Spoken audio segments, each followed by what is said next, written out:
आइए दोस्तों ग्रामर का एक और रूल समझते हैं। कह रहा है if a pronoun is used as the object of a verb और a preposition it must be in the objective case. दोस्तों बहुत ही पॉपुलर और इम्पोर्टेंट रूल है।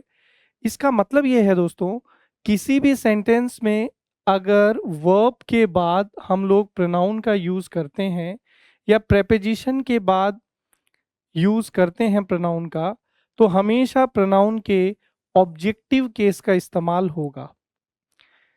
Example, between you and I there is no enmity. ये कह रहा है तुम्हारे और मेरे बीच कोई शत्रुता नहीं है। दोस्तों बिटवीन जो है आप सब जानते हैं प्रेपोजिशन है। प्रेपोजिशन के बाद यहाँ ऑब्जेक्टिव फॉर्म आना चाहिए। दोस्तों यू जो है वो सब्जेक्टिव फॉर्म और ऑब्जेक्टिव फॉर्म में सेम है, लेकिन यहाँ गड़बड़ हो गई क्योंकि यहाँ जो प्रोनाउन है वो सब्जेक्टिव फॉर्म में है, जबकि प्रेपोजिशन के बाद ऑब्जेक्टिव फॉर्म में आना चाहिए। इसलिए ये सेंटेंस गलत हुआ। करेक्ट सेंटेंस क्या होगा? Between you and me there is no enmity. तो यहाँ पर देखिए बिटवीन प्रेपोजिशन के बाद यू ऑब्जेक्टिव फॉर्म में है, एज वेल एज मी भी ऑब्जेक्टिव फॉर्म में है।